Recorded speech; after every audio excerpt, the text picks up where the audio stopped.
설교 제목 한 번만 읽어볼까요? 시작. 바울이 되고 싶으세요? 바나바가 되고 싶으세요?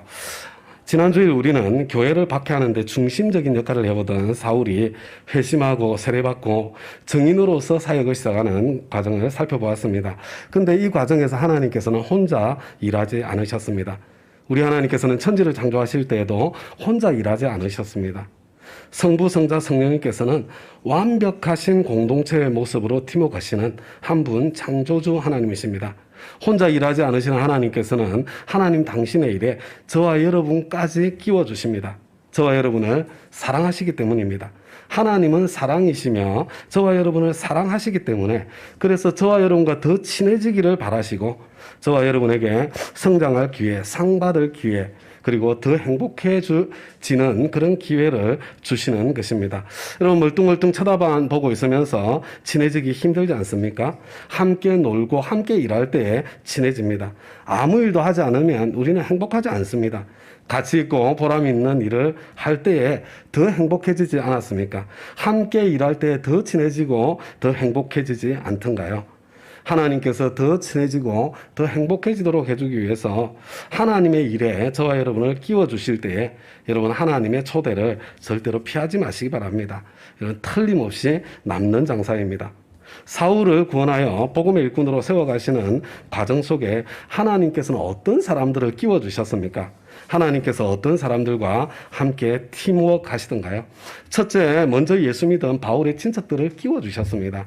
둘째, 스데반 집사님을 끼워주셨어요. 셋째, 박해당하던 예루살렘 교회 성도들의 기도가 더해졌고 다마스쿠스 성도들의 기도, 거기에 제자 아나니아의 섬김까지 더해졌습니다. 바로 이 기도들에 응답해서 우리 주 예수님께서도 직접 거기에 개입하신 거죠. 강한 빛으로 사울의 눈을 멀게 하시고 환상으로 그를 만나주시고 그리고 아나니아를 보내셔서 아나니아가 안수하며 주님께서 하실 일을 입으로 선포할 때 바로 그 일을 이루셔서 눈을 뜨게 해주셨습니다. 우리 지난주에 함께 읽었던 말씀이지만 사도행전 9장 18절부터 22절까지 우리 함께 한번 읽어보도록 하겠습니다. 시작. 곧 사울의 눈에서 비늘 같은 것이 떨어져 나가고 그는 시력을 회복하였다. 그리고 그는 일어나서 세례를 받고 음식을 먹고 힘을 얻었다. 사울은 며칠 동안 다마스쿠스에 있는 제자들과 함께 지냈다. 그런 다음에 그는 곧 여러 회당에서 예수가 하나님의 아들이심을 선포하였다. 그 말을 듣는 사람들은 다 놀라서 말하였다. 이 사람은 예루살렘에서 예수의 이름을 부르는 이들을 마구 죽이던 바로 그 사람이 아닌가. 그가 여기 온 것도 그들을 잡아서 대제사장들에게로 끌고 가려는 것이 아닌가. 그러나 사울은 더욱더 능력을 얻어서 예수가 그리스도이심을 증명하면서 다마스쿠스에 사는 유대 사람들을 당황하게 하였다. 여러분, 사울에게 바로 그날이 찾아온 것입니다. 절대로 찾아오지 않을 것 같은 바로 그날, 물이 포도주로 변한 바로 그날입니다. 사울은 세례를 받고 다마스쿠스 성도들과 목장의 축복을 누리고 그렇게 며칠을 지내다가 복음 전하는 현장으로 뛰어들었습니다. 사울은 이미 충분히 준비되어 있었습니다. 하나님, 그분을 향한 그리고 진리를 향한 뜨거운 열정이 있었습니다. 성경 말씀에 대한 탁월한 실력이 있었고 글쓰기와 연설에서 최고의 실력자로 이미 훈련되어져 있었습니다. 여러분, 하나님의 타이밍과 저와 여러분의 때가 다를 때가 많지요. 그렇지만 여러분, 하나님의 때가 가장 좋은 때입니다. 하나님은 결코 실패가 없으시고 손해보지 않으십니다. 다마스쿠스의 성도들도 유대인들도 모두 당황하였습니다. 그래서 어떤 일이 일어납니까? 우리 23절부터 25절까지 한 목소리로 읽습니다. 시작. 여러 날이 지나서 유대 사람들이 사울을 죽이기로 모의하였는데 그들의 음모가 사울에게 알려졌다. 그들은 사울을 죽이려고 밤낮으로 모든 성문을 지키고 있었다. 그러나 그의 제자들이 밤에 사울을 광주리에 담아서 성 바깥으로 달아내렸다. 여러분, 다마스쿠스에서 그렇게 여러 날이 흘렀습니다. 사울을 통해서 예수를 믿게 된 사람들도 생겼고 또 사울의 제자들까지 생겼습니다. 사울의 영향력이 점점점 커져가니까 유대인들은 사울을 죽여 없애기로 모의합니다. 다마스쿠스 성에서 도망가지 못하도록 성문을 밤낮으로 굳게 지켰습니다. 생명의 위협이 점점 더해지니까 사울의 제자들은 마치 여리고성의 라합이 정탐꾼들을 성벽에서 줄로 달아내렸던 것처럼 사울을 광주리에 담아 줄로 달아내려 탈출하게 합니다. 계속해서 26절부터 29절까지입니다. 다 같이 읽습니다. 시작. 사울이 예루살렘에 이르러 거기에 있는 제자들과 어울리려고 하였으나 그들은 사울이 제자라는 사실을 믿을 수가 없어서 모두들 그를 두려워했다. 그러나 바나바는 사울을 맞아들여 사도들에게 데려가서 사울이 길에서 주님을 본 일과 주님께서 그에게 말씀하신 일과 사울이 다마스쿠스에서 예수의 이름으로 담대히 말한 일을 그들에게 이야기해 주었다. 그래서 사울은 제자들과 함께 지내면서 예루살렘을 자유로 드나들며 주님의 이름으로 담대하게 말하였고 그리스 말을 하는 유대 사람들과 말을 하고 토론을 하기도 하였다. 그러나 유대 사람들은 사울을 죽이려고 하였다. 여러분, 다마스쿠스를 탈출한 사울은 예루살렘으로 향했습니다. 그리고 제자들의 공동체를 찾아갔습니다. 그러나 아무도 사울을 믿어주고 받아주지 않습니다. 여러분, 실제로 그렇지 않습니까?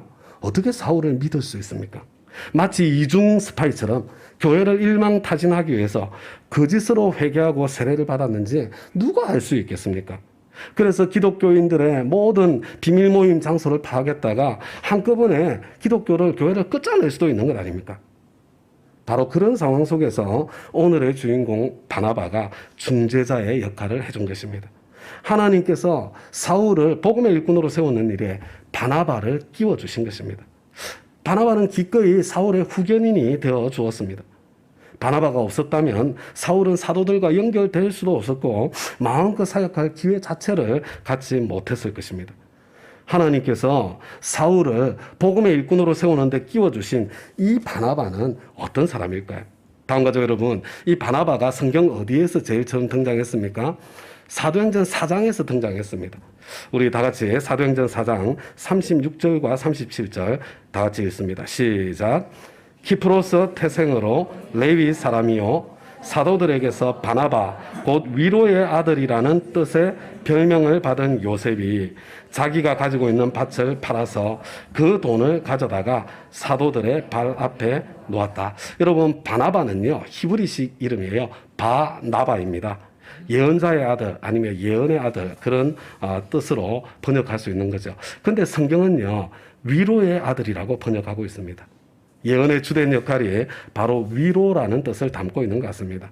위로의 아들 바나바는 자신의 밭을 팔아서 성도들을 섬길 만큼 헌신된 제자였고 예루살렘 교회의 중심적인 일꾼 가운데 한 분이었습니다. 여러분, 이게 첫 번째 등장하는 데고요. 두 번째로 바나바가 등장하는 본문이 바로 오늘 본문의 말씀입니다.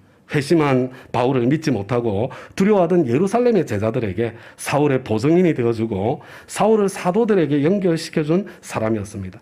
여러분, 이 바나바는 관계를 세우는 사람이었습니다. 그런데 이 바나바의 역할은 여기서 끝나지 않습니다. 앞으로 사도행전을 차차 묵상해 가시면서 여러분, 바나바라는 이름이 나올 때마다 그 장면을 주목해 보시기를 부탁드립니다. 여러분, 나중에 바나바는 안디옥 교회의 담임 목사님으로 파송됩니다. 그런데 이 안디옥 교회가 점점 부흥하게 되니까 사울을 그 교회에 데려와서 동력합니다. 다시 한번 사울이 마음껏 복음의 일꾼으로 사역할 수 있는 장을 열어주는 그런 역할을 하게 되는 거죠. 우리 사도행전 11장입니다. 제가 20절부터 26절까지 읽어드릴 텐데요. 여러분들은 이 장면을 마음속으로 한번 그려보세요. 그런데 그들 가운데는 키프로스 사람과 구레네 사람 몇이 있었는데 그들은 안디옥에 이르러서 그리스 사람에게도 말을 하여 주 예수를 전하였다. 주님의 손이 그들과 함께 하시니 수많은 사람이 믿고 주님께로 돌아왔다. 예루살렘 교회가 이 소식을 듣고서 바나바를 안디옥으로 보냈다. 바나바가 가서 하나님의 은혜가 내린 것을 보고 기뻐하였고 모든 사람에게 굳센 마음으로 주님을 의지하라고 권하였다.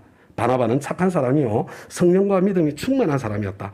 그래서 많은 사람이 주님께로 나왔다. 바나바는 사울을 찾으려고 다소로 가서 그를 만나 안디옥으로 데려왔다.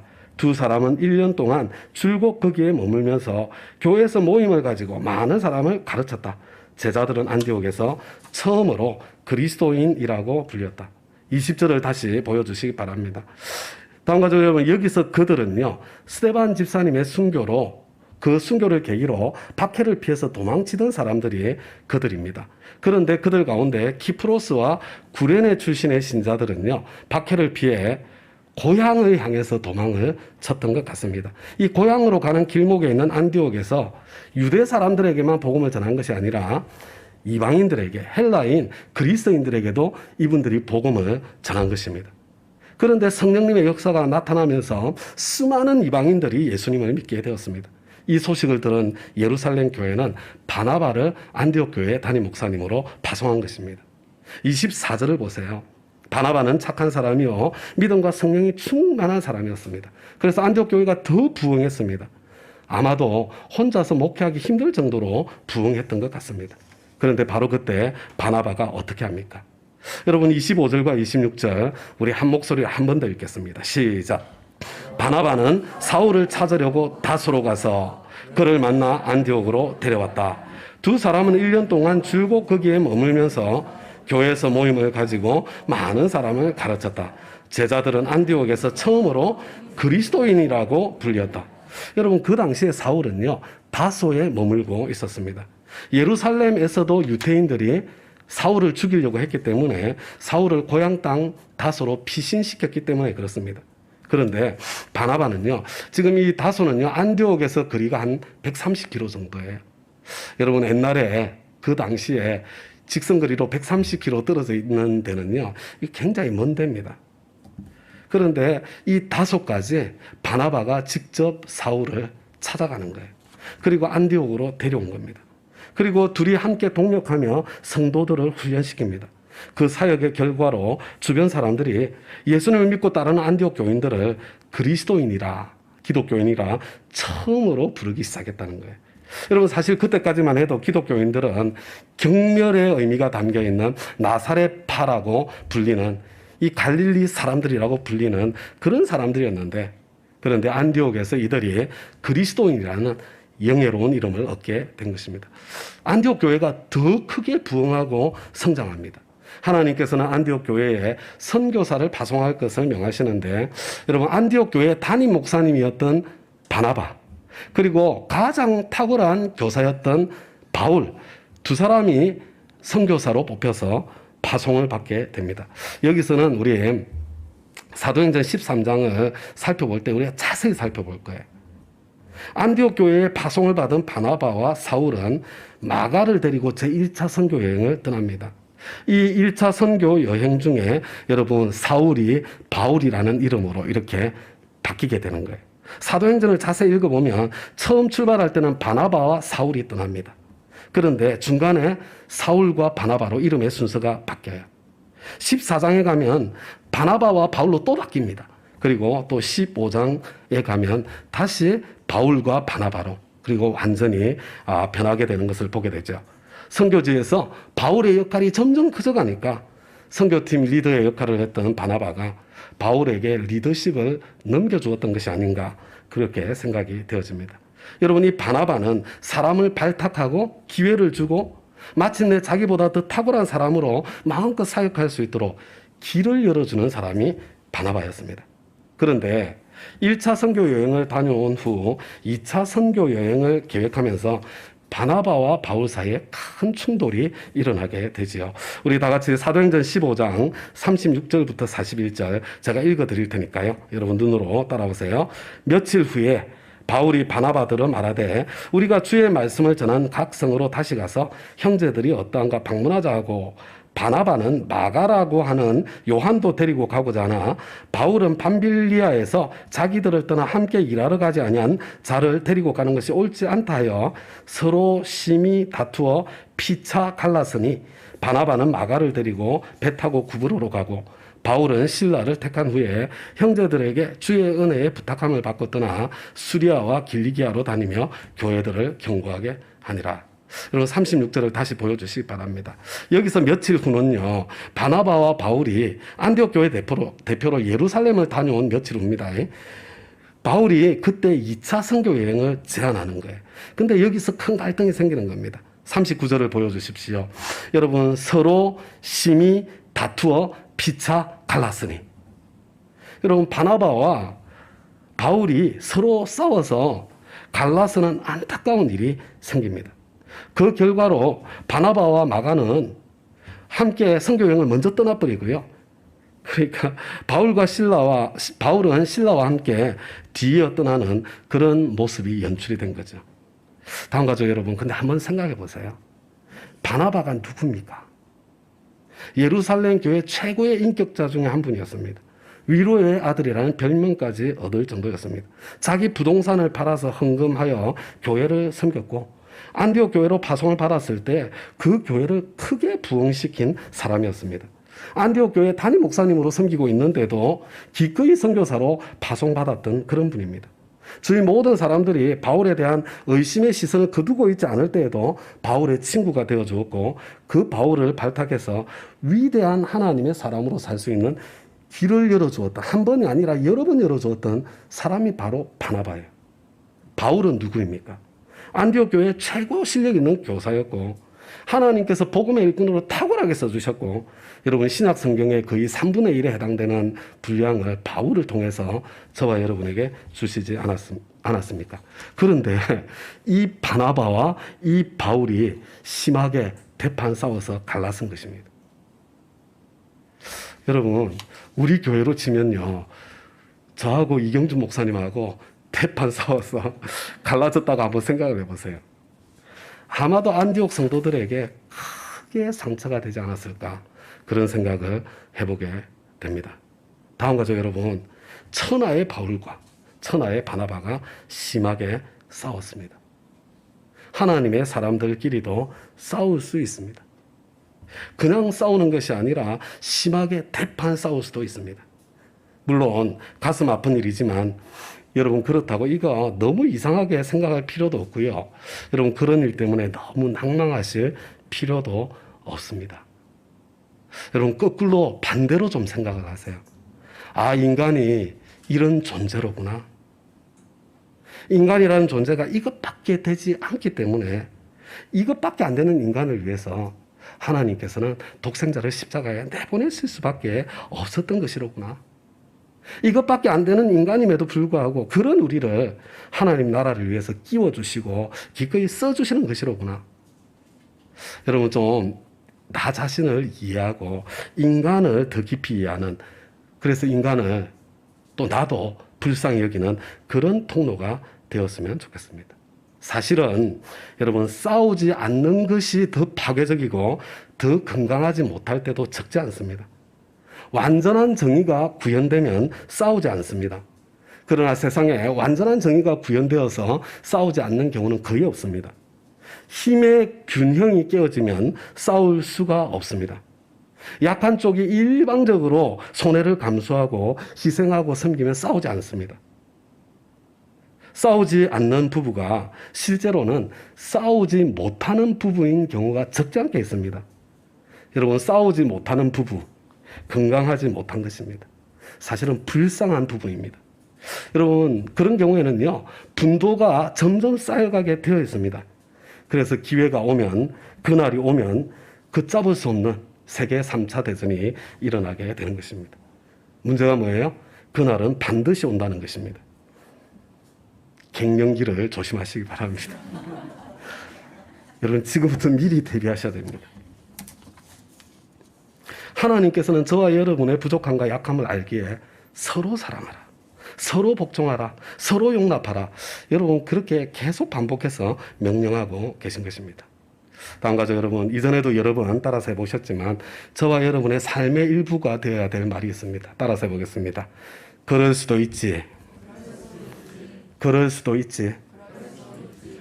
다음 가족 여러분, 그럴 수 있습니다. 최근에 어떤 일을 가지고, 아니 예수 믿는 사람이 어떻게 그럴 수가 있어? 여러분, 무슨 일을 가지고 흥분해 보셨습니까? 아니 목사라는 사람이, 장로라는 사람이, 목자라는 사람이 어떻게 그럴 수가 있어? 여러분, 언제 그렇게 흥분해 보셨습니까? 다음 가족 여러분, 그럴 수 있습니다.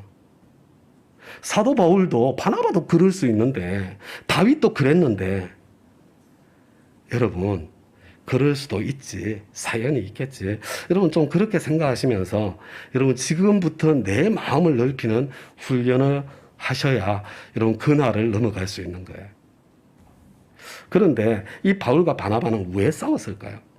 36절 말씀을 다시 한번 보여주시기 바랍니다. 바울과 바나바 뭐 하다가 싸웠습니까? 선교 여행을 계획하다가 싸웠습니다. 아니, 선교 여행을 계획하다가 싸웠어? 어떻게 그럴 수가 있어? 여러분, 그렇게 생각하시면 인생에 깊이가 없으신 거예요. 아무것도 안 하면 싸울 일이 없습니다. 사역을 잘 하려고 하면 싸움이 생기게 되어 있습니다. 거기다가 선교 사역입니다. 마귀가 너무나 싫어하는 일입니다. 마귀의 공격이 있을 수밖에 없습니다. 그래서 사소해 보이는 일이 큰 갈등과 싸움으로 확대되는 경우가 많습니다. 특히 영혼구원과 관련된 사역을 계획하고 진행할 때는 마귀의 공격이 당연히 있을 것이라고 예상하셔야 됩니다. 평상시보다 더 많이 기도하는 가운데 계획하고 진행해야 되고, 여러분 이 영혼구원과 관련되어 있을 때는요, 작은 갈등과 어려움이 찾아왔을 때 빨리 정신을 차려야 돼요. 이게 시작되었구나. 선교 여행을 계획하다가 무엇 때문에 싸웠습니까? 37절을 보세요. 마가라고 하는 요한을 데리고 갈 것인가 말 것인가, 이 문제로 싸웠습니다. 여러분, 이 마가는요, 바나바의 사촌입니다. 바나바와 바울이 1차 선교 여행을 할 때에 마가를 데리고 왔는데, 마가는 선교 여행 중간에 선교팀을 떠나서 예루살렘으로 가버립니다. 아마 선교팀에 적지 않은 타격을 입혔을 것입니다. 선교팀이 어려움을 겪었을 거예요. 사연이 있었겠지만, 그럴 수 있는 일이지만, 그러나 책임감 없는 행동이면 틀림이 없습니다. 사도 바울은 그런 책임감 없는 인물은 선교라는 중체단 사역에 함께 할 수 없다고 생각했습니다. 여러분, 옳은 생각 아니에요? 저도 충분히 동의가 됩니다. 그러나 바나바는 마가에게 그런 부족한 점이 있다고 하더라도 한 번 더 기회를 주고 한 번 더 데려가기를 원했습니다. 자기 사촌이었기 때문일까요? 물론 그럴 수도 있습니다. 그러나 저는 그것이 전부가 아니었을 것이라고 생각합니다. 한 번 더 기회를 주고자 하는 마음, 바로 이것이 바나바라는 사람의 성품이었습니다. 여러분, 바나바의 바로 그런 성품 때문에 사실은 바울에게도 사울에게도 기회가 주어졌던 것입니다. 사역의 효율성을 생각하면 일 중심에서 보면 바울이 옳습니다. 그러나 사랑의 관점에서 보면, 관계 중심에서 보면 바나바가 옳습니다. 다음과 같이 여러분, 일과 관계 어느 것이 더 중요한 것 같습니까? 일과 관계 어느 게 더 중요한가요? 여러분, 어느 한쪽이 중요하다고 생각하시면 안 돼요. 둘 다 중요한 것입니다. 관계 이면에 일이 있고요, 일 이면에 또 사람과의 관계가 포함되어 있기 때문에 그렇습니다. 다음 가족 여러분, 오름과 오름이 싸우고 부딪히면 그 싸움은 끝이 나지 않습니다. 바나바와 이 바울의 싸움의 결과가 어떻게 되었습니까? 결국은 바울과 바나바가 결별하는 사태로까지 이어집니다. 그래서 바나바는 열받아가지고 마가를 데리고 먼저 선교를 떠나버렸고, 이 바나바가 굉장히 화가 많이 났던 그런 것 같습니다. 바울은 실라를 데리고 따로 팀을 꾸려서 뒤따라 선교 여행을 떠났습니다. 여기에 대해서 다음에 한 번 더 살펴볼 거예요. 그런데 이렇게 결별했던 바나바와 바울, 마가와 바울, 이후에는 어떻게 되었을까요? 사실 여러분 가만히 성경을 읽어보면요, 이 바울은요 바나바하고만 싸웠던 인물이 아니에요. 이 바울은요 가는 곳마다 싸움을 일으키는 사람이었습니다. 여러분, 바울과 함께 사역하다가 바울과 등진 사람들이 성경에 많이 등장합니다. 선교 사역 자체가 힘들었기 때문이기도 하겠지만, 대쪽 같았던 바울의 성품도 한몫하지 않았겠는가, 저는 그렇게 생각합니다. 어쩌면 마가도요, 그래서 선교팀을 떠났을는지도 몰라요. 다 같이 한 장 넘겨서 고린도전서 9장 6절 말씀을 함께 한번 읽어보겠습니다. 시작. 나와 바나바에게만은 노동하지 않을 권리가 없단 말입니다. 여러분, 이 구절은요, 고린도 성도들이 지금 바나바를 잘 알고 있기 때문에 지금 이렇게 말씀할 수 있는 거예요. 맞죠? 그죠? 고린도 교회를 사도 바울이 세우고 섬길 때에 바울과 바나바가 함께 동력했다는 것을 지금 보여주고 있는 거예요. 여러분, 이 고린도 교회는 바울의 2차 선교 여행 중에 세워집니다. 2차 선교 여행을 계획하면서 바울과 바나바가 싸워가지고 갈랐었잖아요. 그런데 얼마 되지 않아서 다시 동력하는 관계로 관계가 회복되었다는 걸 보여주는 거예요. 한 장 더 넘겨서요. 골로새서 4장 10절 말씀을 함께 한번 읽어보겠습니다. 시작. 나와 함께 갇혀있는 아리스다고와 바나바의 사촌인 마가가 여러분에게 문안합니다. 마가가 여러분에게 가거든 잘 영접하라는 지시를 여러분이 이미 받았을 줄 압니다. 여러분, 이 골로새서는요, 그때로부터 또 여러 해가 지난 후 바울이 로마 감옥에서 투옥한 중에 옥중에서 쓴 편지입니다. 그런데 골로새서를 쓰고 있을 그 당시에 마가도 바울과 함께 동역하다가 함께 투옥된 상황인 것을 보여주는 거죠. 여러분, 이후에 마가도요, 바울과 관계가 회복된 거예요. 분위기로 봐서는 다시는 안 볼 것처럼 그렇게 싸우고 헤어진 것 같은데, 그런데 어느새 다시 한 팀이 되어서 연합하고 동력하고 서로 힘을 합쳐서 교회를 세워나가고 있는 모습을 보게 되는 것입니다. 다음 가족 여러분, 저도 그렇고 여러분도 그렇고 부부 사이에 목장에서 교회에서 여러분 서로 크게 다투고 싸울 수 있습니다.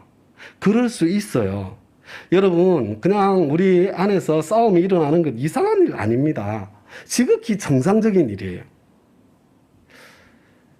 그렇기 때문에 저와 여러분에게 정말로 중요한 것은 싸우고 난 뒤에 회복할 수 있는 능력이 있느냐 없느냐, 이게 정말로 중요한 것입니다. 어떤 분들은요, 자식 보는 앞에서 부부가 싸우면 안 된다 이렇게 말씀하시는데요, 주가 싸우고 싶어서 그렇게 싸우는 거예요? 응? 보여주고 싶어서 보여주는 사람이 세상에 어디 있습니까? 못해서 못하고 안 돼서 못하는 거잖아요. 저는 자녀들에게 싸우는 모습 보여주어도 된다고 생각합니다. 저도 적지 않게 보여주었습니다. 그러나 빨리, 그리고 반드시 자녀들에게 사과하고 부부가 서로 화해하는 모습도 보여주어야 합니다. 여러분, 만약에 싸우는 모습만 보여준 것으로 끝났다면 아마 자녀들에게 깊은 상처를 남기게 되었을 것입니다.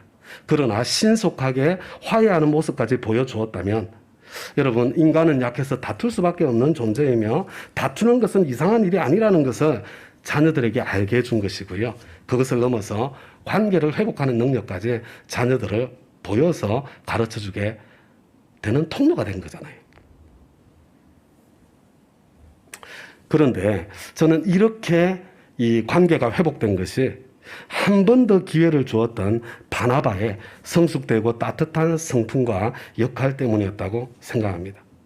여러분, 사울 같은 사람에게도 한 번 더 기회를 주었던 바나바였기에 마가에게도 한 번 더 기회를 주고 싶었던 것이라고 생각합니다.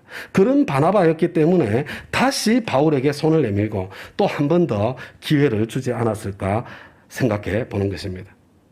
바울에게 버림받고 바울과 갈라섰던 마가 얼마나 상처를 많이 받았겠어요. 너 같은 건 하고는 다시 일 안 해, 이거잖아요. 어떻게 다시 바울과 동력할 수 있었겠습니까?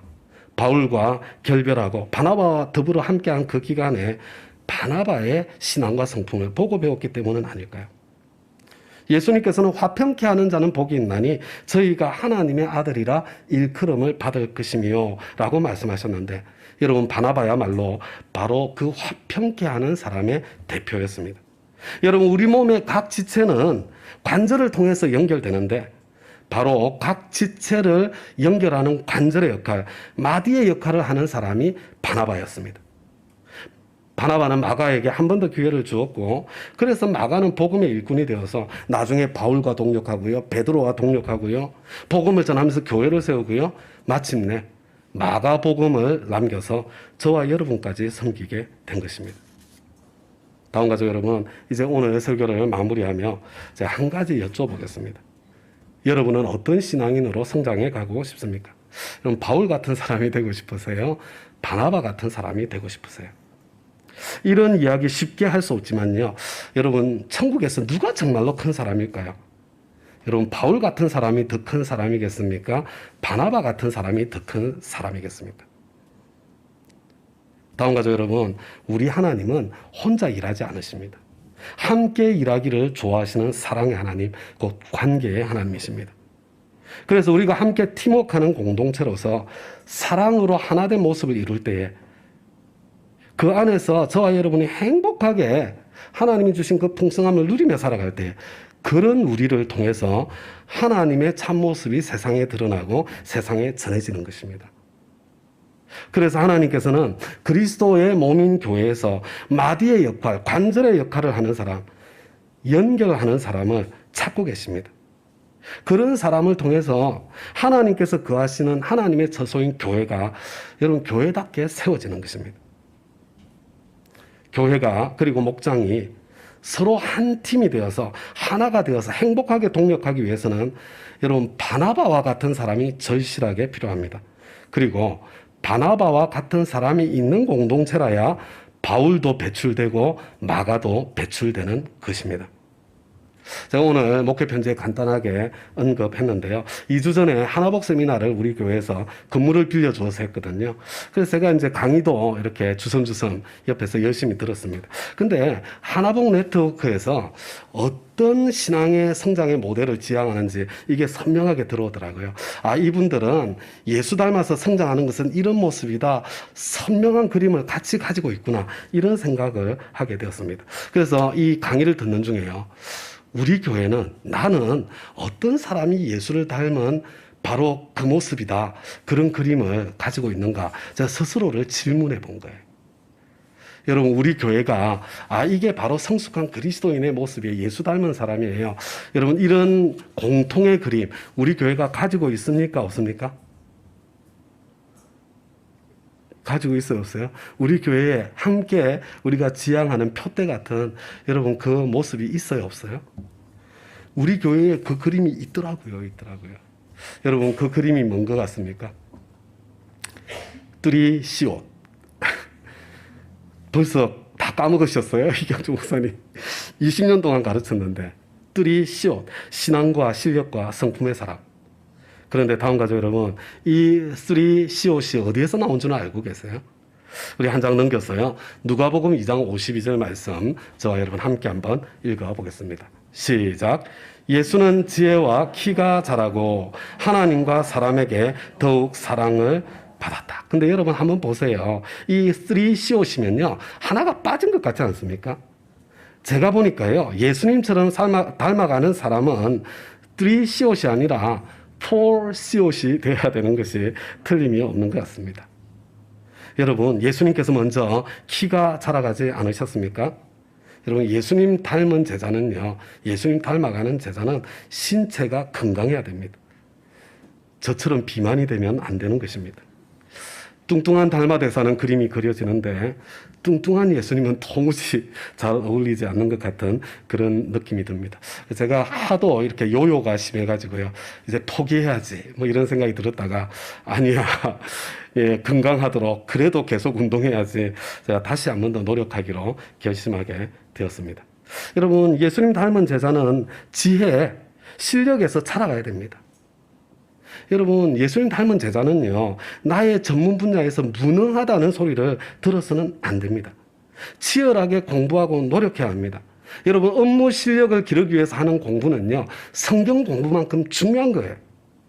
그리스도인은 비둘기처럼 순결하기만 해서는 안 됩니다.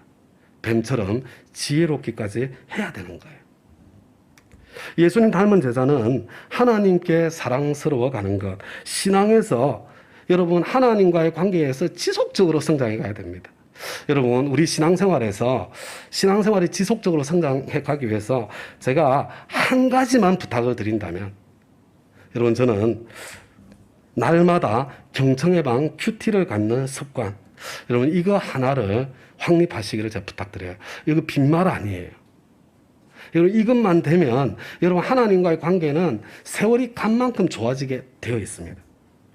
나는 아직도 경청의 방 큐티가 뭔지를 모르겠다. 여러분, 일단 목자님, 목녀님과 확신의 삶 1대1을 시작하시기 바랍니다. 여러분, 우리 교회 나머지 모든 삶 공부 있잖아요. 이 경청의 방 큐티를 강화시켜주는 공부예요. 새로운 삶에서 또 한 번 강화하고요. 경건의 삶에서 또 한 번 강화하고요. 여러분, 기도의 삶에서 또 한 번 강화하고요. 여러분, 우리 하나님을 경험하는 삶이 이걸 완성시켜주는 공부예요.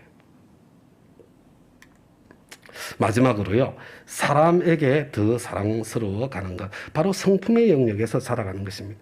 저는 이것이야말로 신앙생활의 궁극적인 열매요, 신앙 성장의 궁극적인 표지라고 생각합니다. 여러분, 예수님께서 당신의 성품을 두 단어로 요약하셨어요. 나는 마음이 겸손하고 온유하니 나의 멍에를 메고 내게 배우라. 여러분, 바로 온유와 겸손입니다. 근데 여러분, 바로 이 온유와 겸손이 여러분 바나바의 모습 아니에요? 다음 가죠. 여러분은 어떤 사람이 되고 싶으십니까? 바울 같은 사람이 되고 싶으세요? 바나바 같은 사람이 되고 싶으세요? 사도 바울 자신이 여러분 자신의 인생 말년에 여러분 사도 바울이 제일 마지막에 쓰는 서신이 디모데후서예요. 나이 들어서 마지막으로 우리 사도 바울이 인생 말년에 이렇게 말씀해 주신 한 말씀 같이 읽고 이제 마무리하겠습니다. 크게 좀 보여주시겠어요? 이 구절이요? 예, 서로 지금 하고 있는 거예요. 자, 시작. 주님의 종은 다투지 말아야 합니다. 그는 모든 사람에게 온유하고 잘 가르치고 참을성이 있어야 하고 반대하는 사람을 온화하게 바로잡아 주어야 합니다. 그렇게 하면 아마도 하나님께서 그 반대하는 사람들을 회개시키셔서 진리를 깨닫게 하실 것입니다.